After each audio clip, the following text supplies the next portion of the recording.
Ladies and gentlemen, welcome to Retro Warriors episode 266. Woo! As always, I'm your host, Justin Baker, and as always, I'm joined by resident old bastard Chris Saturn. Hello. Saturn, we have housekeeping. Housekeeping? As we usually do. Yeah. And as I usually Is it going to say, be the same thing as the last several weeks? you can check the episode timestamp, 4 timestamps, to jump to the topic at hand this week. Also, we're still taking mailbag letters. If you want to write us a letter for a mailbag episode, it is retrowarriorspodcast@gmail.com. Yes. And that's all I'm going to say about that. Okay, Forrest. My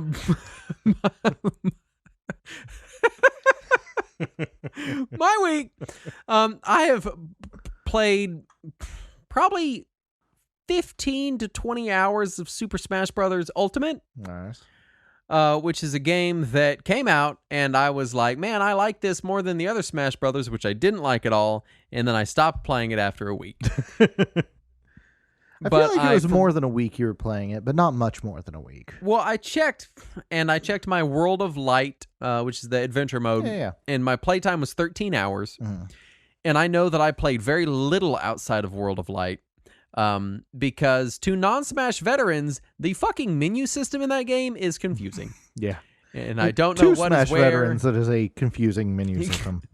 I don't know what is where or what thing. I was like, well, there's the adventure mode and then there's Smash mode. And Smash mode, you're not really working toward anything. There's no progress. You just pick random NPCs and fight them. And then there's adventure mode and that's it.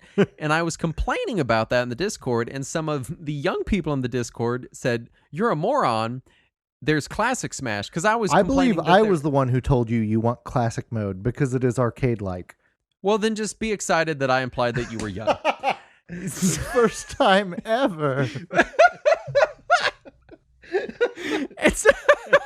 and so, because I was complaining that there was no real traditional arcade mode in Smash. I was like, there's World of Light, which is adventure, which some of the battles in World of Light are really hard and annoying because there's, 9,000 of them. Right. And then there's also regular Smash, which has one-on-one storyline. Yeah. And you were like, play classic Smash, which is literally arcade mode. And I played a bunch of classic Smash, and it's great. Yeah. And it's so much fun, and I've been enjoying it. And I've been enjoying it so much that I've finally, after years, become accustomed to the Smash controls. Right. I don't constantly feel like I don't know what's happening, and I don't constantly feel like I can't control things, and I just go flying off of cliffs to my untimely death. So I think I've, after this so many years, deprogrammed my Capcom fighting brain, which also wasn't very good, but it was ingrained. And I'm now able to play Smash on its own terms. I am currently in the game, standing at the very last boss fight in World of Light. Nice. I've put 10 more hours in. I'm probably first well World over of World of Light. The real final boss of that mode. I know definitively. Okay, good. After many false starts, Man, those last 2 fights that you can choose to get to that final boss. As a fan of Mother 3, both of them just straight up yank at your heartstrings. If you've played through the story of Mother 3, then seeing those 2 characters and knowing you have to fight one of them to get to the boss is just, So I didn't appreciate any of that, but they were annoying. Yeah, there's that, yeah. I'm also kind of just now, I feel so dumb because I've owned the game for so long, but I'm coming to terms with the spirit system and how it all works and interlocks with itself. And it's complicated, but not too complicated. Right. So I guess what I'm saying is I'm making an effort to play more and enjoy more Smash Brothers, and it's working, and I'm having a really good time. We played online last week, and that was really fun. Yeah. I'm at the end of World of Light. I'm unlocking things. I'm enjoying unlocking spirits and playing arcade mode. I bought the first Fighters Season Pass. Nice. So I finally you can play some Terry Bogard? I can play Terry, who I don't like. I do not like playing as Terry because Terry's moves are so ingrained into me. Right. And they are very different in this. They're different. And you can do the in air quotes full input commands just like you can Ryu and Ken. Right. But they're different than his actual inputs. Right. In his proper games, unlike Ryu and Ken, where they retain the same where they're motions. mostly the same.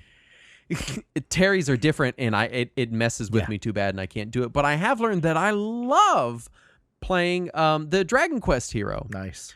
Doing the spells is so very much fun. Right. I just love having the random pool of spells that it gives you every time. I don't even know what they do. I just pick them, and stuff happens, and I'm like, that was great.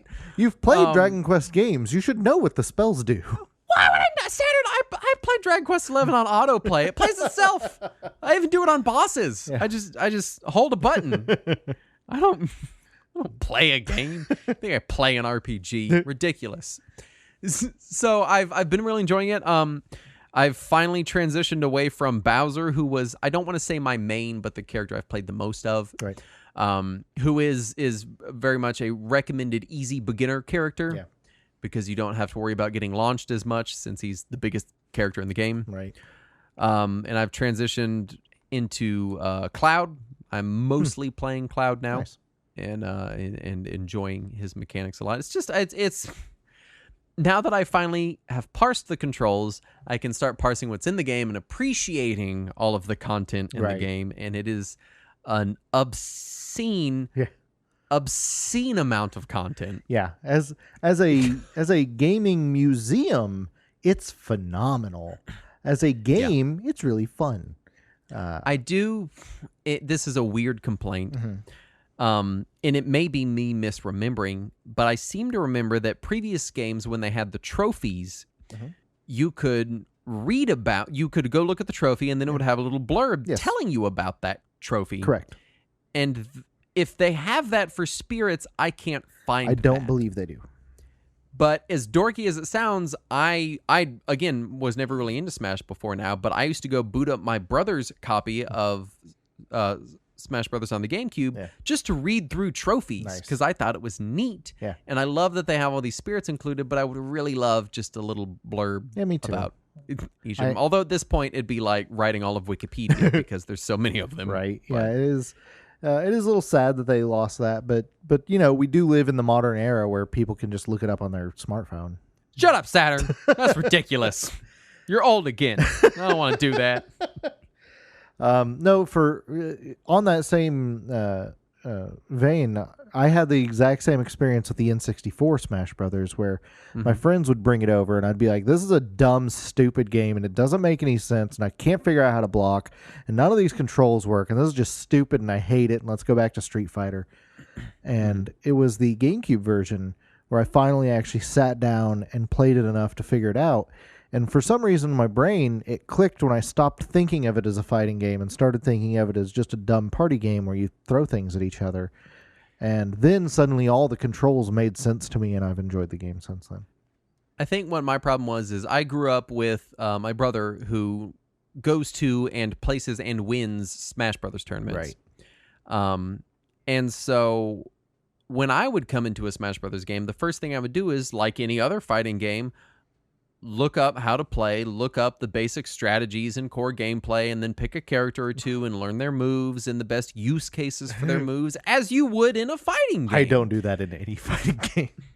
Right, but you also had the pleasure of, you know, playing fighting games when they were a thing for many hundreds of hours with other humans in the room. They could easily explain stuff to you. Or at the very least, keep making fun of you until you figured it out.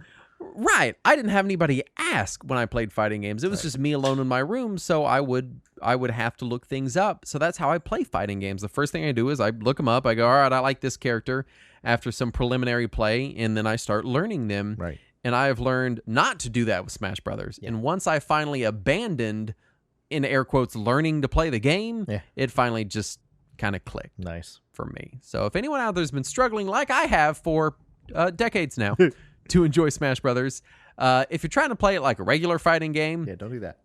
Don't stop looking stuff up. Don't look up their moves. Don't do any of that shit. Just fucking enjoy be your Wario game. And fart on people, and it'll click. I promise it will click. Right. Anyway, that's really kind of all I've been up to is just that and this week's game. Nice. And so I had picked up Tokyo Xanadu, like, I don't know, 6 months ago when it was on a GOG sale. It's the best movie. Yeah, it's the best Olivia Newton-John based movie. No, it's the modern remake, sequel, retelling, reboot of the Xanadu series. It's And all of those things. what's that? It's all of those things. Yes, it's all of that, all in one. It's so the gameplay, the moment to moment gameplay is good. It's like Ease, but more with more RPG elements. It's still very action based, but there's like you can. I feel like there's more customization. That might just be my initial reaction because I'm not super far in it.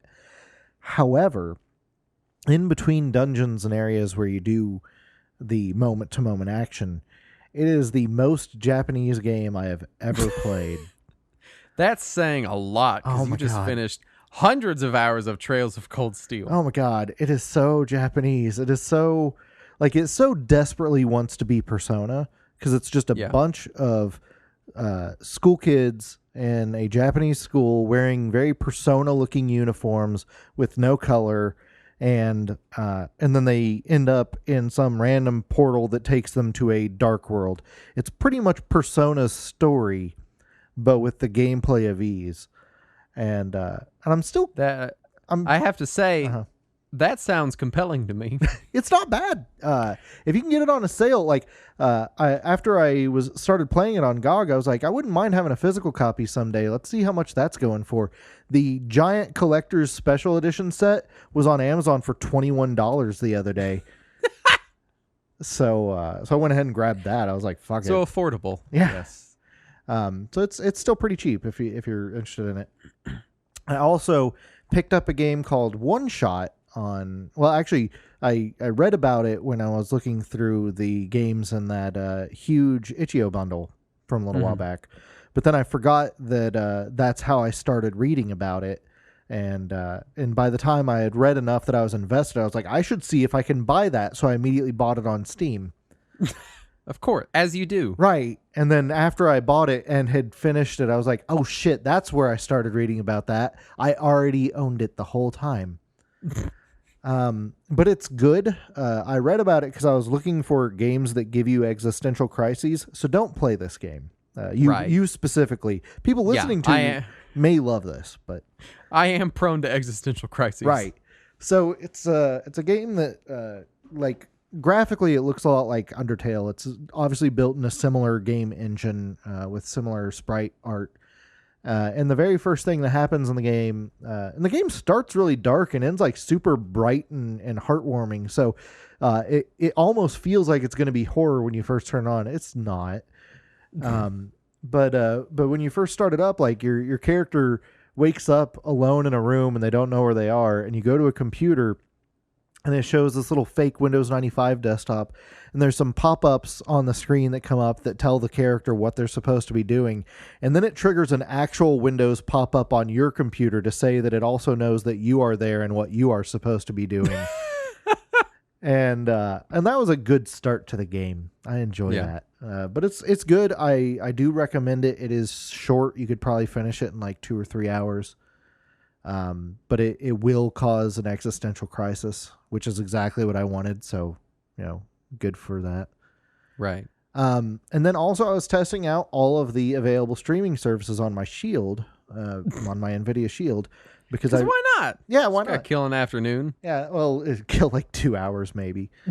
Because I realized that you could sideload xCloud and you could sideload Stadia onto the Shield. So that I would have GeForce Now, Stadia, and xCloud. So having played with all of them, GeForce Now would be fine if I didn't have to wait an hour to get in, and the game selection was so slim. Well, I think if you pay for the paid version, you don't have to wait. But then there's still so few games to play that you're just paying to not play very much that you already own anyway. Right. So I can't really justify that. xCloud seems to work fine. I was really surprised to see that xCloud supports PS4 controllers natively now. I mean, it'll still show on-screen Xbox button prompts, but it does recognize the controller and it'll let you use it in-game. Right. And it had a couple of little hiccups while I was playing it on there, but it did stream full 1080p. Looked fine. Worked fine. Then I checked out some Stadia, and it actually works great on the Shield. I was really impressed. It was doing full 4K. Yeah. It wouldn't let me use it because I'm not paying for it. But I could play my games in 1080p while it was streaming 4K. Right. It recognized every controller I threw at it. I used my PS4 controller because that's what I usually use on my Shield now, and it recognized it as a PS4 controller and was putting PS4 button prompts on all the games. And then I switched over to an Xbox One controller, or no, it was the Shield controller, the native one, and it switched everything over to Xbox button prompts. And then I, just for fun, decided to plug in a Switch Pro controller using a USB-C cable, and it recognized that and switched everything to Switch style button prompts. Excellent. So, I will give Stadia credit. It is still functional. I still wouldn't pay for it, but as a service, it does what it is supposed to do. If there's a box, it'd be on the back of it. Retro Warriors, quote, "It is functional." That's attributed to you, and then my quote will be, "It's sufficient," and then that'll be it. Yeah, we'll give them a copper star. There you go. But an arbitrary number, like 12 of them. Yeah. It's not out of anything. That's just how many you get. Yeah. 12 copper stars. Yeah. You don't Perfect. get gold. Calm down now. You don't even get bronze. Let's knock out the news. Yeah. First up, Double Dragon 4 received a large free update, which adds online co-op to the game. Weird. Hopefully it also adds fun to the game, but I've not heard back on how it's doing these days. I haven't even bothered to boot it up in a very long time. But having played it originally at launch, it was a little rough, so hopefully they're fixing it. Right. It's good to see they're adding to it, though. True. Netflix announces adaptations of Splinter Cell and Beyond Good and Evil. So, neat. Splinter Cell totally makes sense. Beyond Good and Evil makes sense, seeing as how the only thing they seem to be able to make for the third game is very nice-looking trailers. Second game. Yeah. Pardon me. Yeah. It's just been so long, they should I have know. 3 of them by now. I don't understand. Right. Sega's president, Kenji Matsubara, resigned for personal reasons after 3 years in his current position. Yeah, I still haven't found any stories that are even going to speculate beyond that. Yeah, that's all that's come out that I've heard. So hopefully I all don't is want to well. say. Yeah, hopefully all is well. We'll say that. Battletoads being released August 20th, 2020 on Game Pass, Xbox, and PC. So you should play it. I don't love the art style, but the game seems like it could be good. Yeah. So maybe check it out if you got Game Pass. Yeah, if you're listening to if you're not listening to the early release of this episode, it's already out. So you can go play it right now, and you can let us know how it is. I'm very excited for the game. Again, I don't love the art, but I've been wrong before on art from trailers and screenshots, and then when I see it in motion on my TV, I'm in love invested. with it. So, the same thing happened with Streets of Rage 4. Right. I went on and on about how I don't like the art, and then I got the game, and the art's amazing. So, Halo Infinite multiplayer will be free to play, which is exciting. I've maintained for many years that they should separate the single-player and multiplayer components of games like this, since they are basically 2 different games. Right. With 2 different financial aims a lot of the time. And a lot of the time, 2 different audiences. Very true.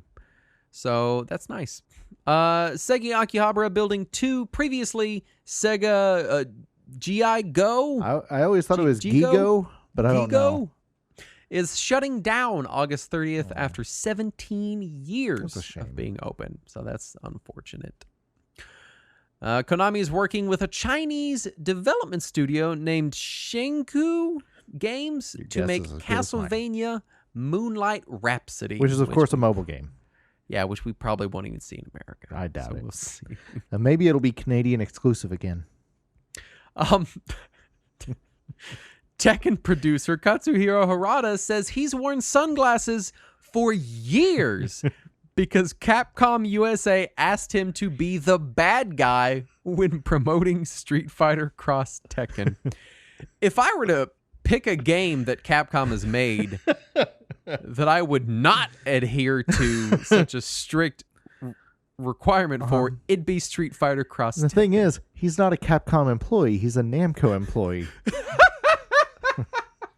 And he said that the reason he's still doing it is because after years of doing it when working on that cross promotion with Capcom, it just became part of his image and he didn't want to ruin that.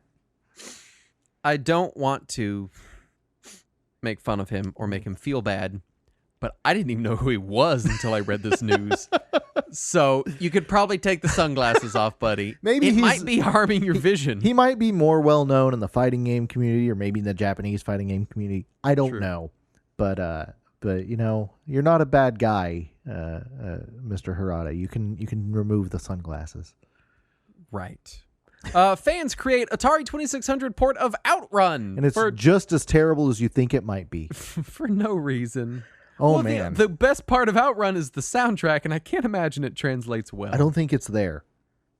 It's just no sound.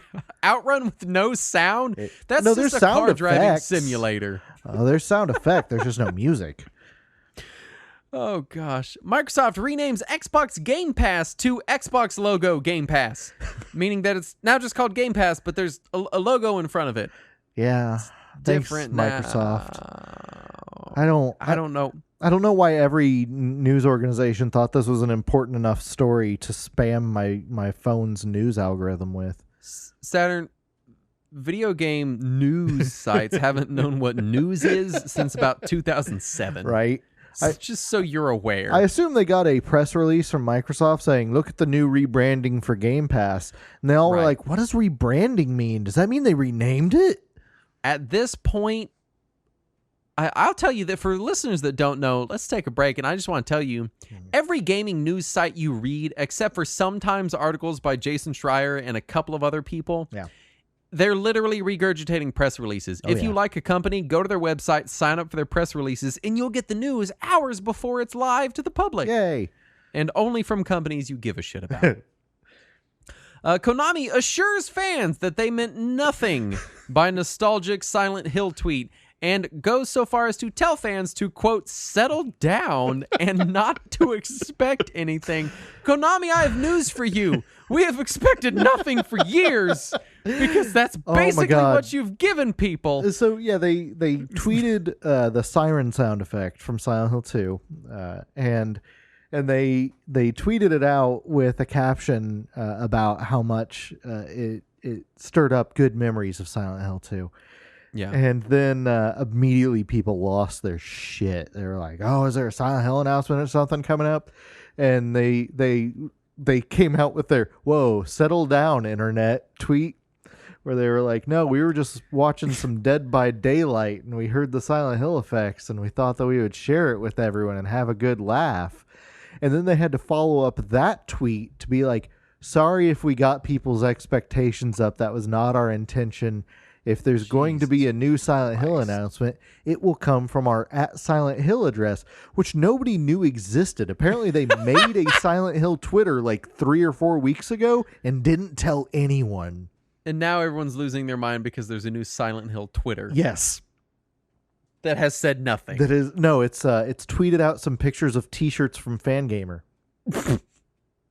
Fuck you, Konami. Speaking of fuck you, Sony confirms that PS4 controllers will work on the PS5 when playing PS4 games. Ouch. And almost simultaneously, Microsoft confirms that Xbox One controllers will work on the new Xbox on all games, and that all Xbox One controllers will work, including the adaptive controller. And all the Elite controllers and everything else.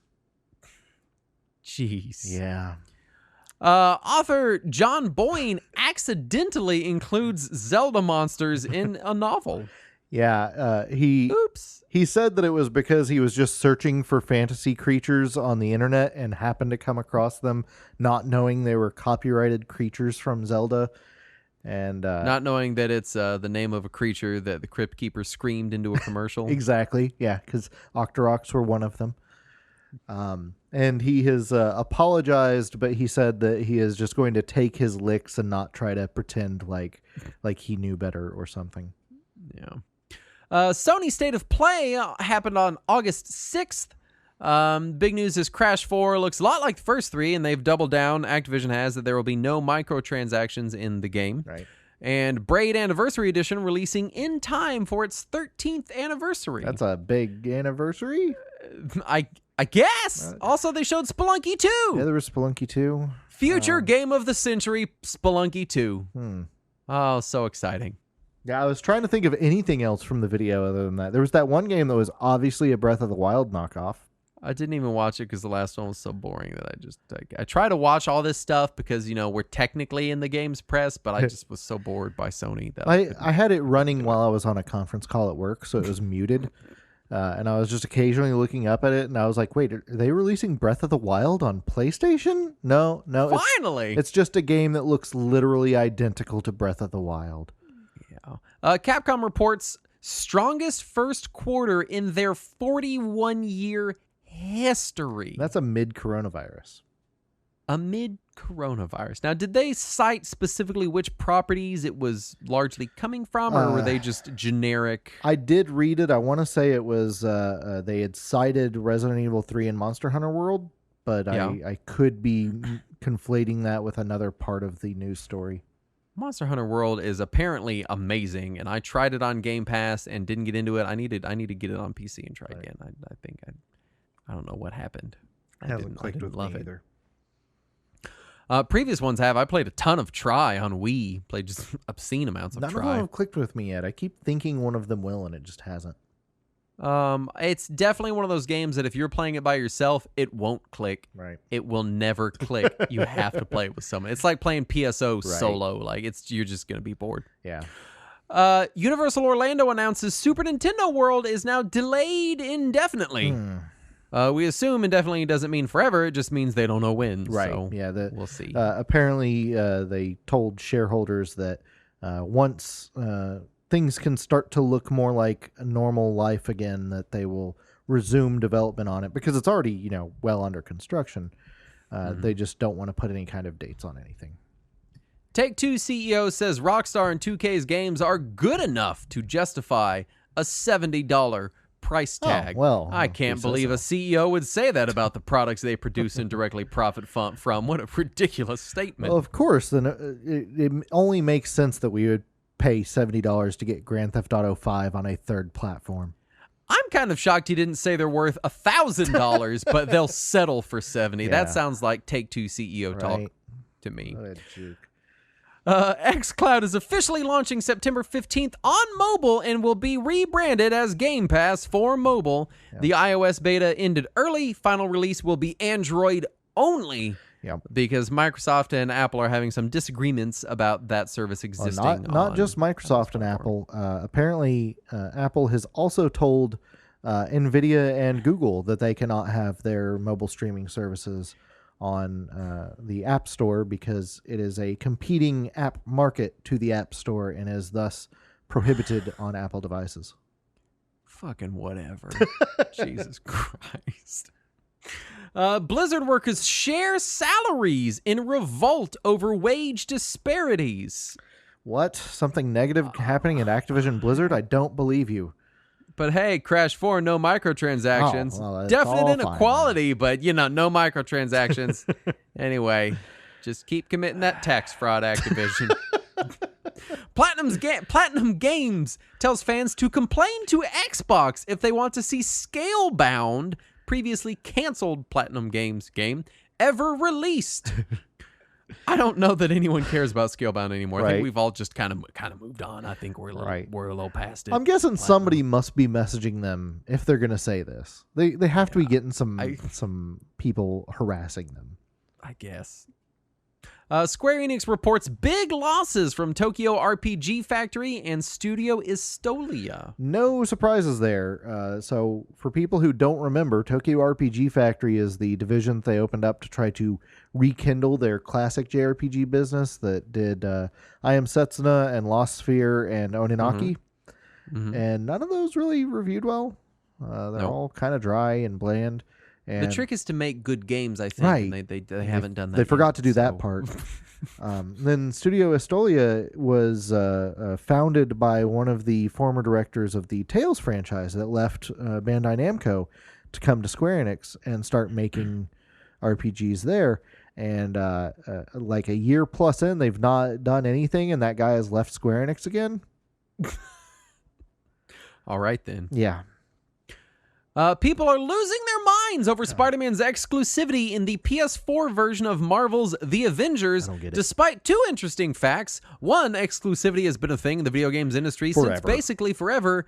And two, the Marvel's The Avengers has previewed terribly and seems like it's going to kind of suck. I wonder if this is... I'm starting to wonder if this is Square Enix and Disney pushing this story just to get more attention to the game. Oh, yeah, most definitely. Because they sent out a press release talking about how someone got an epic slam or whatever, and then, you know how it is. It just looks so bland. Pikmin 3 Deluxe announced for Switch release on October 30th. The Wii U version and all DLC was pulled from the eShop immediately, and it is worth noting that Pikmin 3 on the Wii U at the time of that announcement was either $20 or $30 as compared to the $59.99 they want for the deluxe version of Pikmin 3 that I'm going to pay because the game is amazing, but I'm upset about it. Now, this happened with Donkey Kong Country Tropical Freeze as well, where it was $20 on the eShop on Wii U, and then it released for $60 on Switch and immediately was pulled from the eShop. But Tropical Freeze had no DLC, so if you wanted to play it on Wii U, you could just go find a disc and buy it and put it in your Wii U and play the game. But with Pikmin 3, you can go find that disc and buy it, but you can never legally get the DLC again. You have to, unless they relist it after a period. Right. But who knows if... they've not even made a statement about it. People just noticed it. Right. So that's a little distressing from a preservation standpoint. Yeah. Intellivision delays the Amico to April 2021, shocking no one. I guess they need to source more iPod Classics for controllers. Neo Geo Go ahead. I'm just shocked that it's not becoming vaporware yet. Well, Saturn, it technically still is vaporware. Yeah. Well, we're giving them until April now. Neo Geo Pocket Color versions of King of Fighters R2 and Samurai Showdown 2 allegedly released on Switch today, but I can't find them in the eShop. Well, that's nice of them. I don't know if they've been buried in shovelware or not, but I scrolled for like 3 weeks and couldn't find them, so maybe they released later in the day. But you should play all of the Neo Geo Pocket Color games that release on Switch because I want more of them. Please play them. Please. Top-selling Switch games are outselling top-ever PS2 game sales by a wide margin, which is huge because PS2 software sales were huge. Well, the PS2 hardware sales especially were huge. The PS2 software, if you look at like Mario Kart Deluxe, which is the highest selling Switch game right now, it was somewhere like 30 million units sold versus the highest selling PS2 game, which was Grand Theft Auto San Andreas, at like 16 million. Yeah. So it was nearly double. That's a substantial margin there. Oh, yeah. Animal Crossing New Horizons has outsold the entire Metroid series combined, and I don't know why they phrased it this way. Here's another fact for you. It has outsold the entire Ice Climbers series combined. Yeah. Ice Climbers was one claims. Game. It has outsold the entire Kid Icarus series. That's 3 games. There you go. Okay. Metroid is like 13 games. It's just such a silly yardstick, and it throws Metroid under the bus, and I'm upset about it. I'm upset about it. They phrased it that way.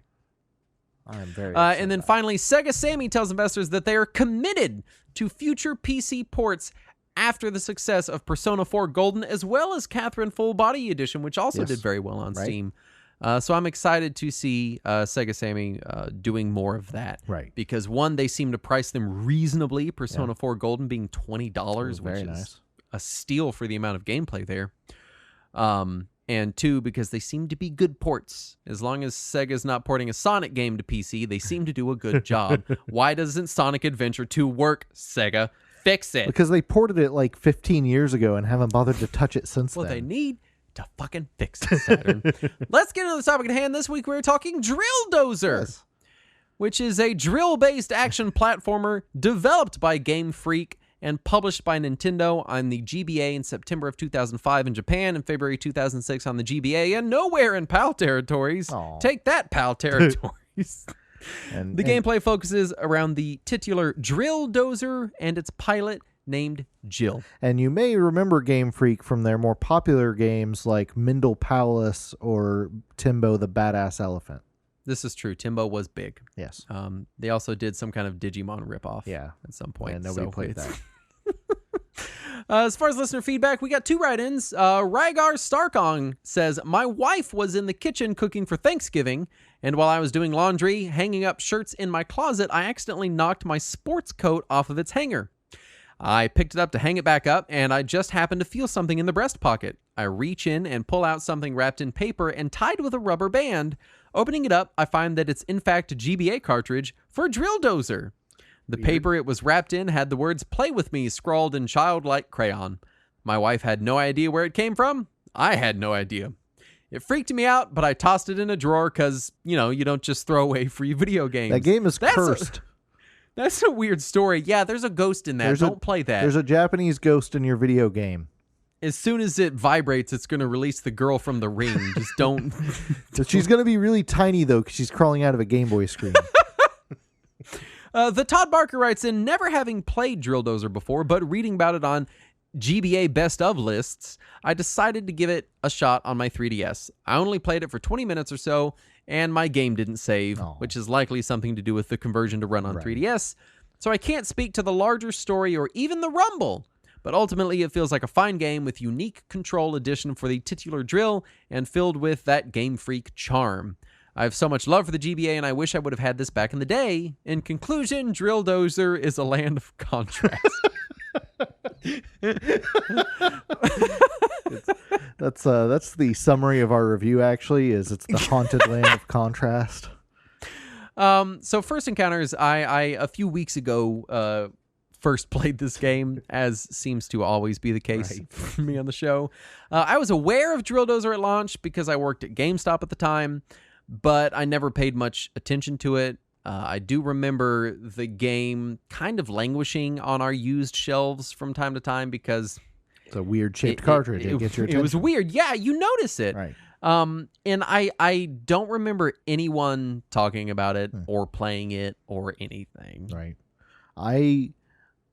It came out during that era where I was not really seeing any new game releases, just because I was in between jobs and between places that I was living and not really following the game industry because the late PS2 era through the early PS4 era felt so directed at not me that I just stopped paying attention to new releases unless it was a franchise I already knew.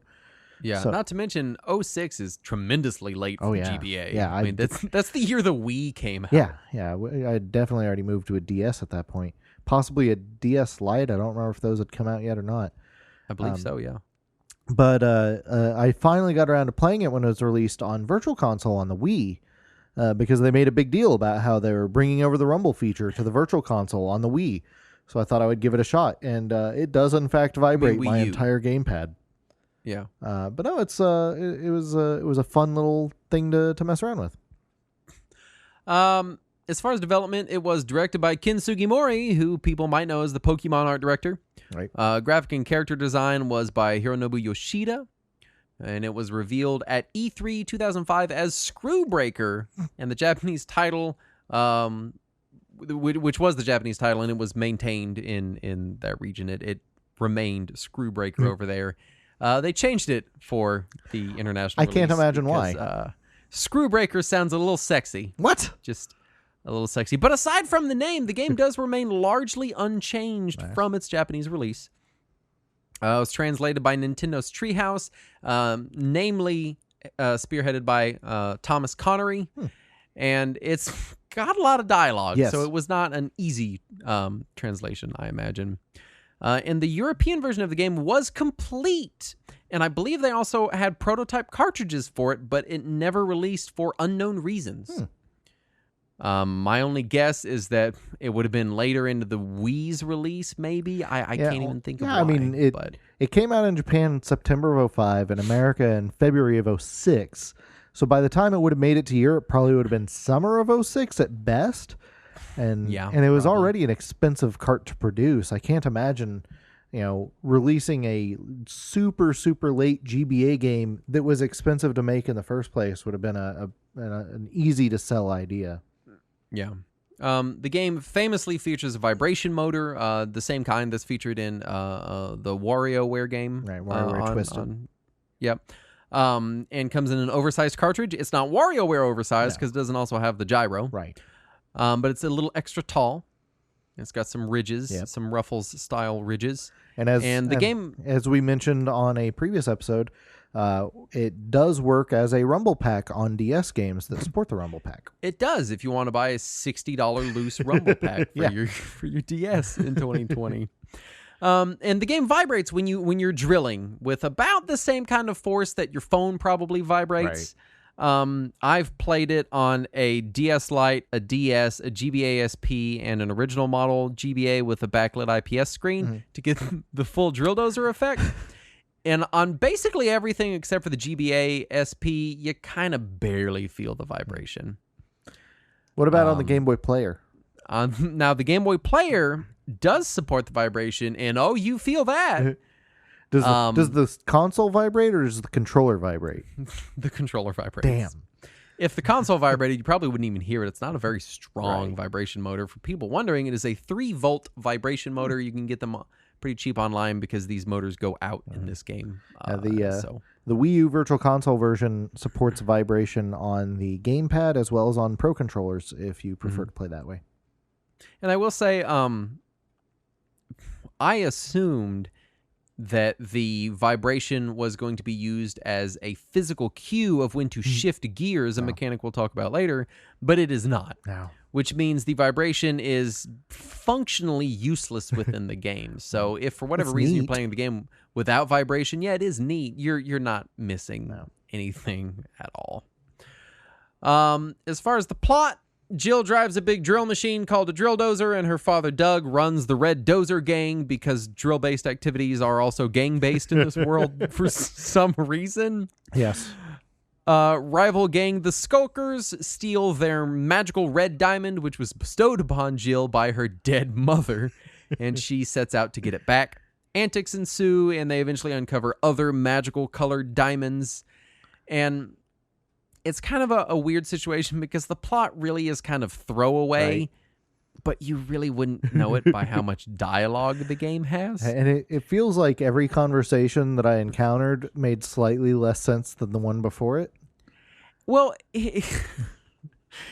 I thought it was just the tutorial level because anytime you encounter anything you've not encountered before, or maybe it's something you've encountered before in a slightly different configuration, you get a phone call from your 2 team members whose names I keep forgetting, and they tell you all about it and then banter back and forth with each other and you. Forever. So those characters interrupt Jill constantly to tell her about upcoming puzzles, but sometimes just to chat, and it wears very thin, very quickly, and it doesn't let up. Yeah. It's really frustrating because you'll walk into a situation and the game will kind of take over for a couple seconds. Your little antenna in the back of your Drilldozer goes up. It makes a ringing noise. You get a B button prompt and you press it, and then the dialogue starts. Yeah. And it's very charming and cute and well animated, but annoying. Yeah. Stop talking to me. I want to drill people in the face. Right. And it's especially annoying when, it's right before a puzzle that you're pretty sure you know exactly how to finish it and you just want to go do that puzzle. And then they're like, no, let us tell you exactly what you're supposed to do. And it feels like it's taking away any agency that you would have had in actually solving the puzzle yourself. Right. Let's talk gameplay because that is the big draw of Drilldozer. The central gameplay mechanic revolves entirely around platforming combined with drilling. Right. And to drill in the game, you press the L or the R buttons to drill in opposing directions. Right. And as Jill progresses through each level, she uncovers not even up to, exactly two additional gears that let her drill for a longer period of time until you get the 3rd gear, and you can drill for an indefinite period of time as long as you don't let go of the button. Right. And when you start drilling, a huge amount of the screen is filled with a drilling graphic that exists only to indicate when the player should shift into a higher gear. Right.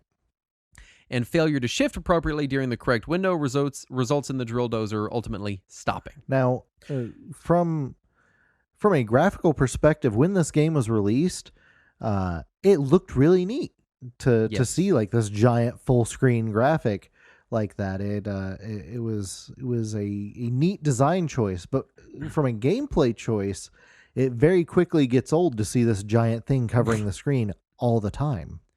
And what's especially frustrating is, again, it seems like they could have given you that cue via vibration. Right. Which, granted, would have made the game harder to play from a preservationist standpoint, Right. but when every cartridge ships with a vibration motor, it's not like you need to worry about people playing the game without vibration. Well, even without that, they could have had just a little tiny gauge or dial somewhere on the screen that just filled up, like in any other game that has gear shifting. So the main gameplay loop revolves around shifting gears appropriately while trying to do other related tasks. Right. This is the main challenge. So it's also complicated by the fact that you have a very slow turn speed, and there's a sort of wind up and wind down time as the drill has to start and stop. Right. So if you're drilling the wrong direction, maybe holding L when you should be holding R, or facing the wrong direction when you begin drilling, Right.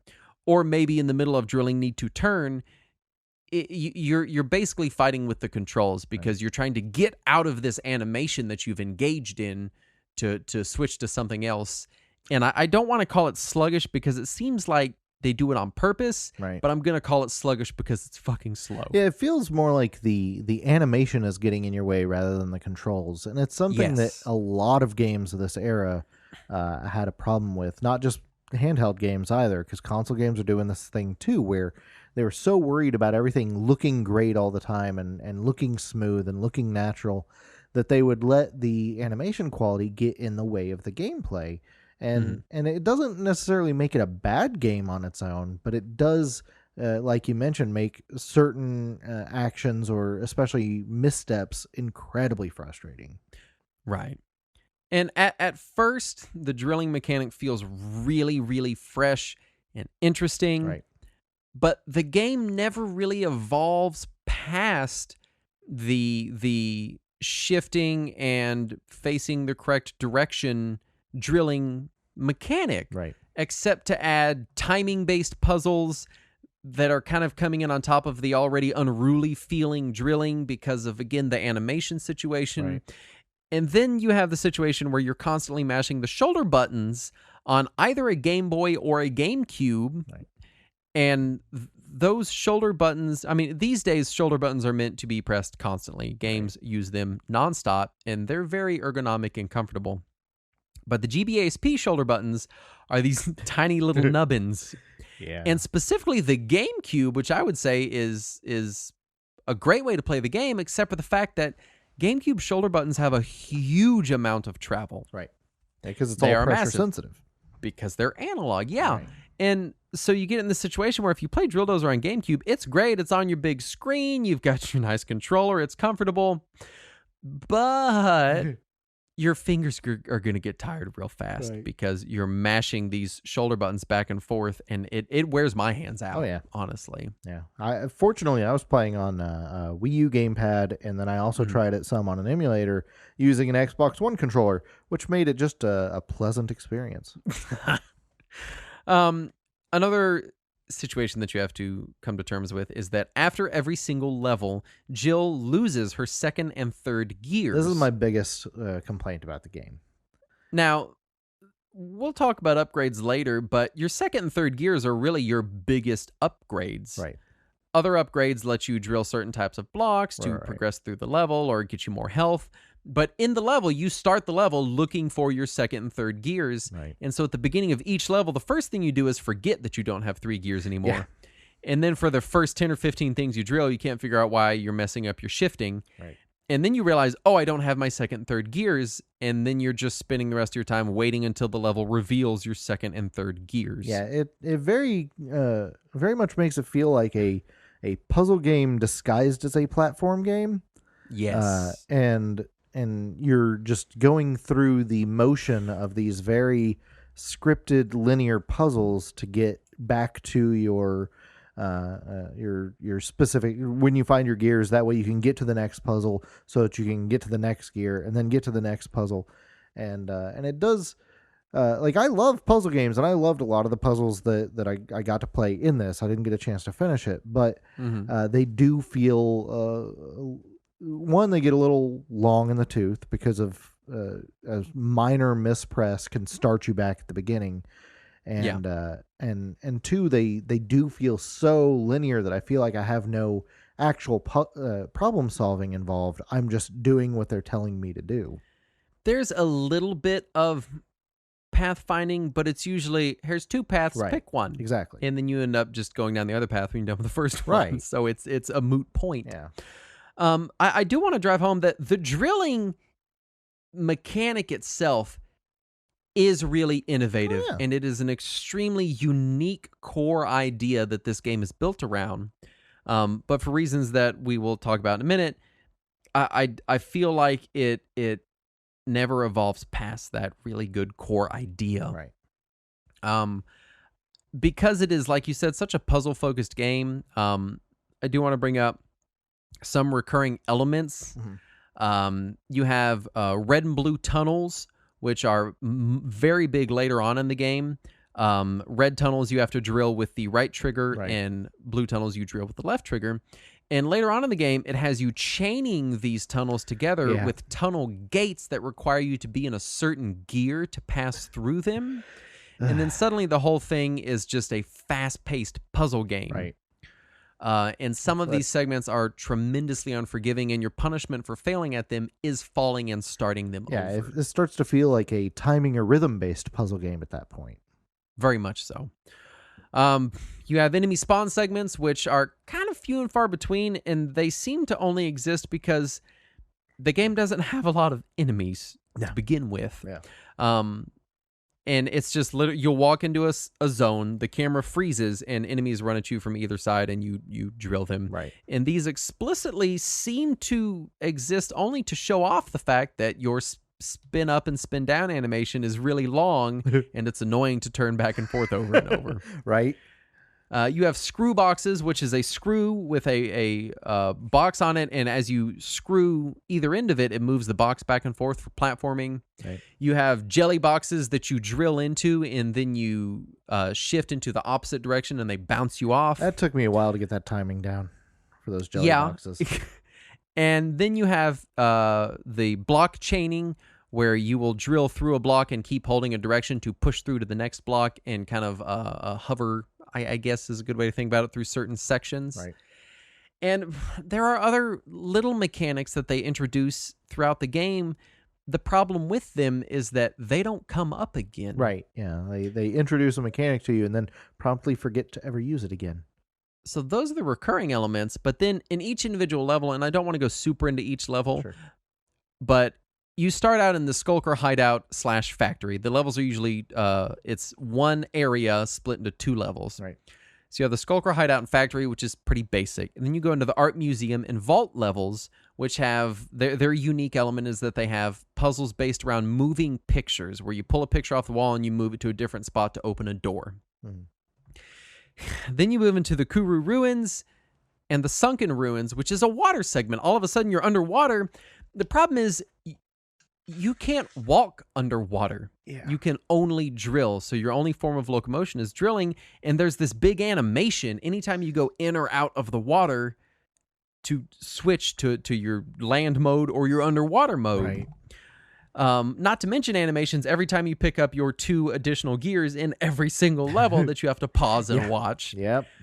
And it acts And like it's so- a huge deal too, when really you're just restoring the functionality you had moments ago. And so then you're doing this water level and you're like, all right, now they're going to start adding water to the levels. And the next level is the flying level, the Metal City and Skyline level. And no, there's no more water. Now Nope. it's flying. Yeah. And then that level's over and you don't fly anymore. And then you go to Clink Prison and Drill Missile, where you get a really cool mechanic where you play the Drilldozer solo because Jill's been trapped in jail. But you don't ever do that again. It just introduces this like set piece moment, and then it never comes up again. Right. All the way into the final level, which is Krug's Doomdozer, which is the final level / boss fight. And the pitfall the game falls into is this incongruous level design, where the water and flying levels have you swimming and flying respectively, but then the following levels, you don't do that anymore. And then you're playing Drilldozer by himself with no Jill, and he has different abilities, but that never happens again. Yeah. And you are moving paintings to open doors, and that never happens again. So instead of the game slowly building your skills and tool set over each level that you progress through, they just seem to treat them like these separate puzzles. Yeah, it makes them feel more like gimmick levels than like skills or utilities. Right. And maybe that would be more acceptable if you didn't have to tackle the levels in order. Right. But you do, so you keep trying to build your skills up. And at the same time, the recurring elements, the red and blue tunnels are the only puzzles that really get much harder at all. Right. And they only get harder through the addition of tunnel gates, which are just frankly annoying. And I didn't go through all the bosses, but I did also have a problem with the bosses where they're kind of the same way as the levels, where you start with relatively simple bosses that you see a big screw on them, you unscrew them, and they fall apart, and you can hit them, and it's pretty straightforward. But eventually you work up into bosses that are like puzzle-based, with like the Colossobot being a particular sticking point for me, where you have to knock his hand off and go inside of him, and then it is full of a 50-second timed red and blue tunnel puzzle split into 3 segments that I repeated over and over and over and over again because it's hard.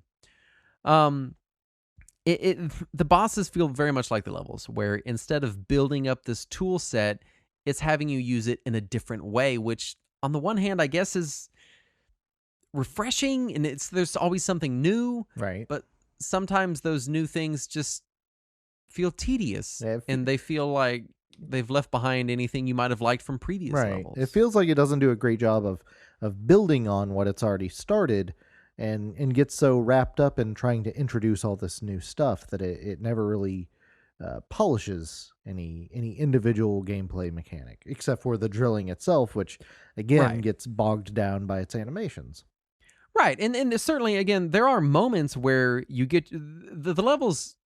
They seem to really want you to celebrate getting your third gear. Almost every single level, wherever the third gear is, right after the third gear is a big, long hallway of shit you can just indefinitely drill all the way through without stopping. And that feels real good. Yeah. I want more of that. And then all of a sudden, they're like, no. Now you got to do these puzzles that won't come up in any way, shape, or form before or after this again. Right. So it's like it doesn't want you to do the funnest part of the game all the time. Or it's that same issue we had with the Sonic games where, you know, Sonic wants you to run fast, but then especially Sonic 1 punishes you for running fast. Yeah. And sometimes Drilldozer, it feels like it's punishing you for wanting to drill some stuff. For me, it feels like it's kind of overproduced. Like they worked so hard on making sure they had all these individual set pieces and all these really fluid animations and everything, that they didn't stop to think, oh, did we remember to actually put in all the fun parts, all the gameplay bits. There are a lot of unlockables. There's a store between levels that you can unlock various upgrades. You can get harder bits. So basically the game wants you to revisit these levels to use your harder bits to unlock new stuff. You can eventually unlock different outfits for Jill that are references to other Game Freak properties.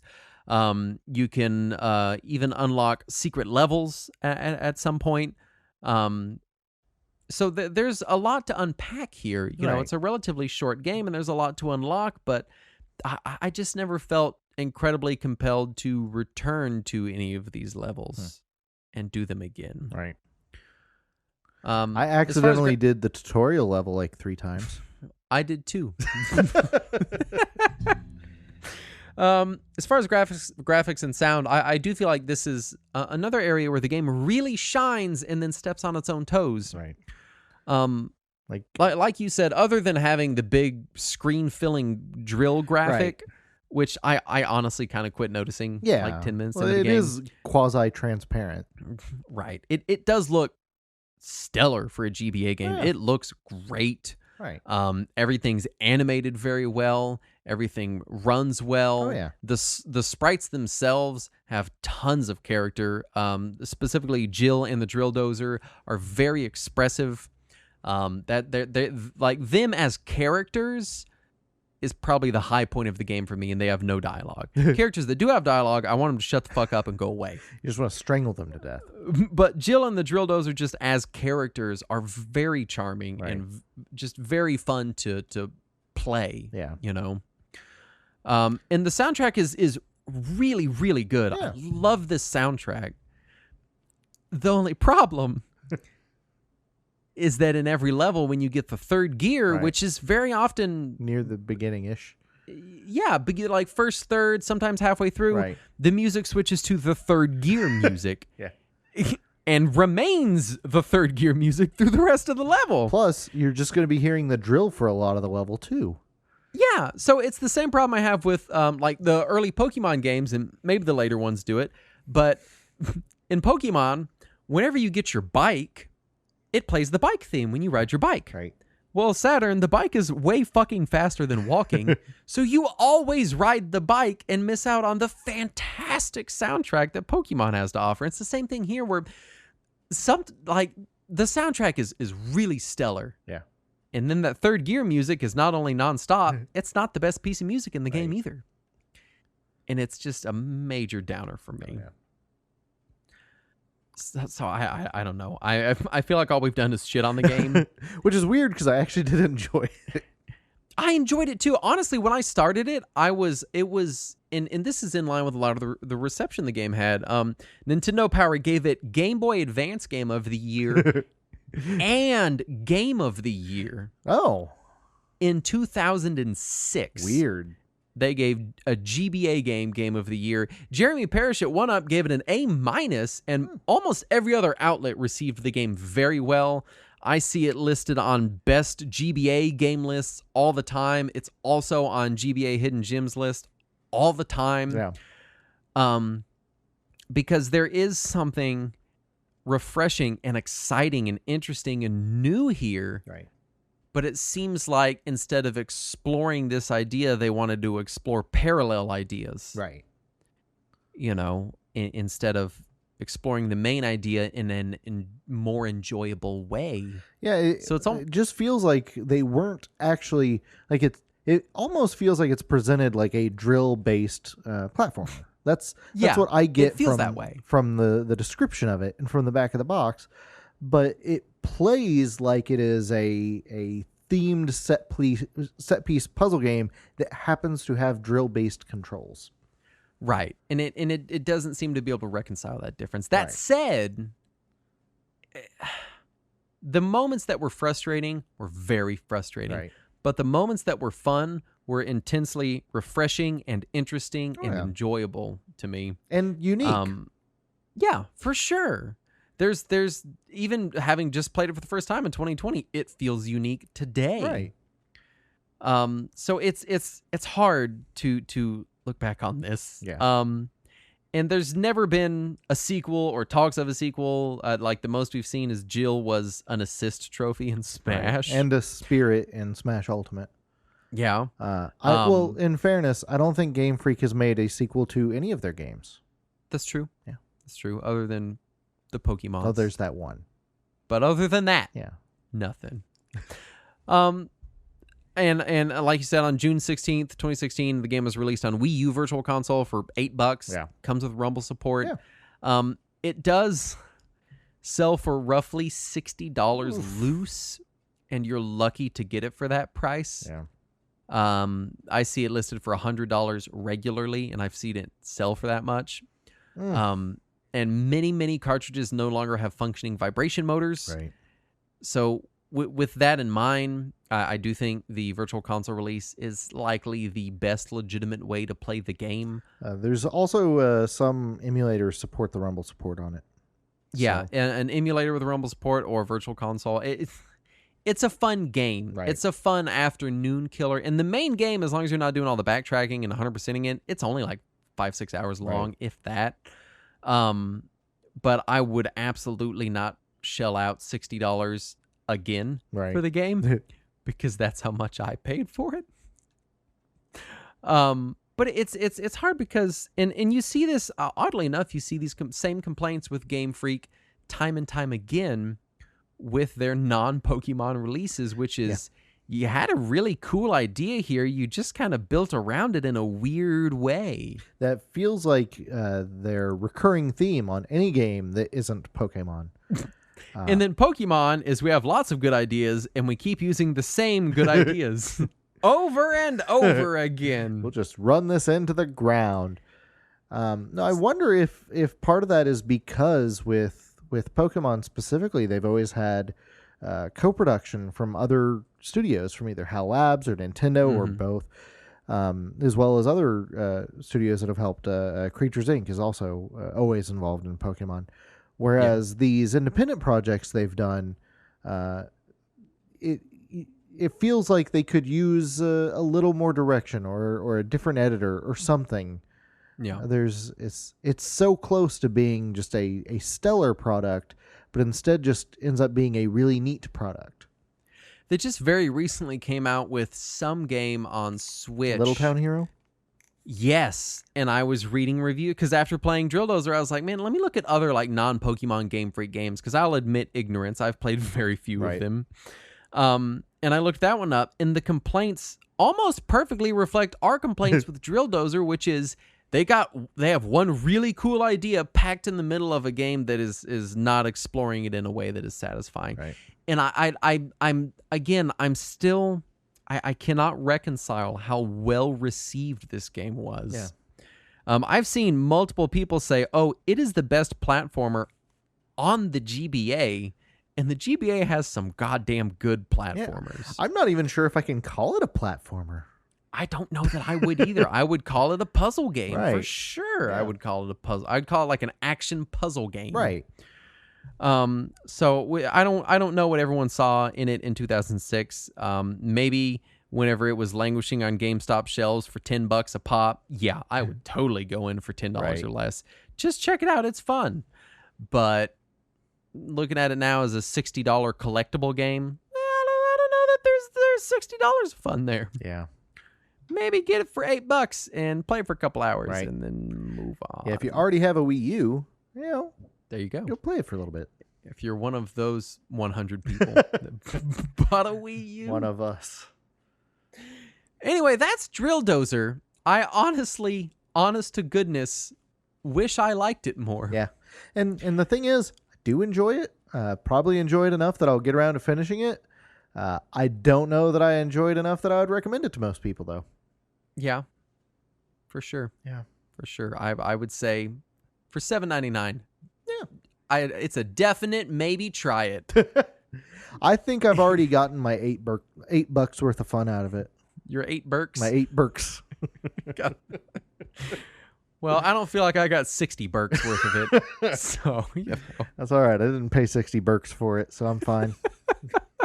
What's the conversion rate of US dollars to Berks? It's pretty close to 1-to-1. That's good. Anyway, thank you for listening to our show about a game that we sort of were lukewarm on. Yay! Woo. I know these ones are always kind of weird. Right. I always feel weird going to lukewarm episodes. Yeah. But especially if you on a game like this that we wanted to like more. Yeah, I know. I starting it, I was like, man, this is so cool and interesting. And I was like, they're not building on any of this. They're just like pivoting over and over again. Yeah. It feels like, you know what it feels like? It feels like they went to like 5 different people and when they were like, we want each of you to make a drill-based platformer. And then each of them made it and they're like, there you go. 5 levels. It's done. It's, Right. I don't know. Each of you make a level, but none of you talk to each other. But hopefully you're not lukewarm on the podcast. And in fact, we hope you're so not lukewarm that you'd like to support us at patreon.com/retrowarriors. That was the best segue ever. Where you can get cool things like our spin-off show Talking Wizards and After Hours and early uncut access and our love at any tier. you can receive our love. Actually, that you don't even have to be a Patreon for that. Yeah, I'm going to list it in the Patreon rewards, though. It's just going to say love. Yeah. Other people list undying gratitude, but first of all gratitude dies with the person. That's true. Second of all, I'd rather have love. So quit lying to me, other podcasts. Who doesn't lie to you? Retro Warriors, because we love you. That's right. We would also love it if you rated and reviewed us on iTunes. That would help tremendously. I'm on a roll. Yep. Speaking of rolling, let's roll out of this episode. Oh, that was the worst segue. Thank you that so just much. undid that whole previous segue. Thank you so much for listening. We'll be back next week. And as always, let us cling together.